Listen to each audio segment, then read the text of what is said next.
இத்தாய் திரு அவையானது புனித ஸ்கொலாஸ்திகாவை நினைவு கூறுகின்றது.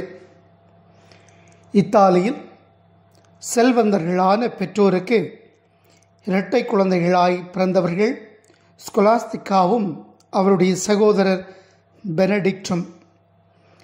இளம் வயதிலிருந்தே இவரும் பெற்றோரின் செல்வங்களை குப்பையென மதித்து வந்தனர். இச்சூழலில் பெனடிக்ட் முதலில் சுபியாவுக்கும் அங்கிருந்து மோந்தே கசினோவுக்கும் சென்றபோது பெனடிக்ட் தொடங்கிய துறோ மடத்திற்கு சற்று அப்பால் ஸ்கொலாஸ்திகாவும் ஒரு மடத்தை கட்டி முடித்தார்.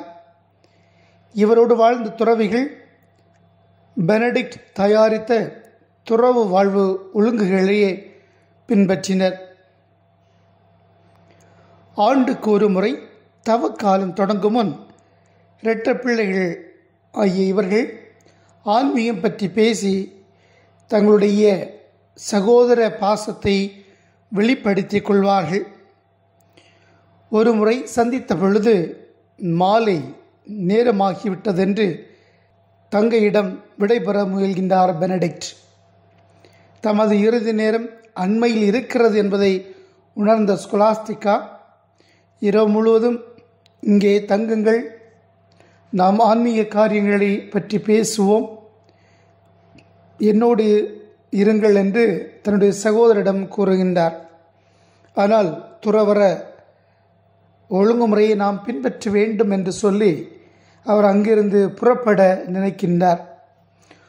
உடனே ஸ்கொலாஸ்திகா தன்னுடைய சகோதரருடைய பாசத்தை உணர்ந்தவளாக இறைவனிடம் பரிந்து பேசுகின்றாள். உடனே இறைவன் விண்ணிலிருந்து ஒரு பெரிய மழையை வரச் செய்து அன்று பெனடிக்ட் அங்கு தங்கும்படியாகும்.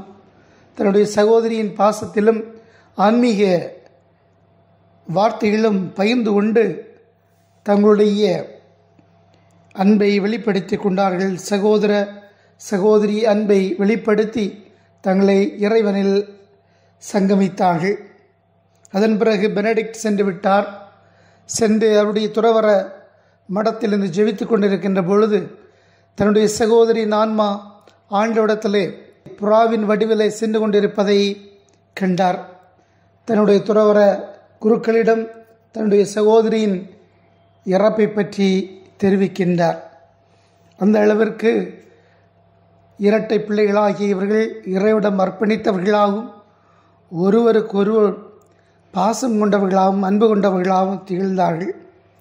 எனவே மிக்கவர்களே, எப்பொழுது இறைவனில் தன்னுடைய தேவைக்காக நம்பிக்கையோடு பரிந்து பேசினார்களோ அப்பொழுது இறைவன் அவருடைய நம்பிக்கையின் நிமித்தமாக அன்பின் நிமித்தமாக அதை நிறைவேற்றி தந்தார்.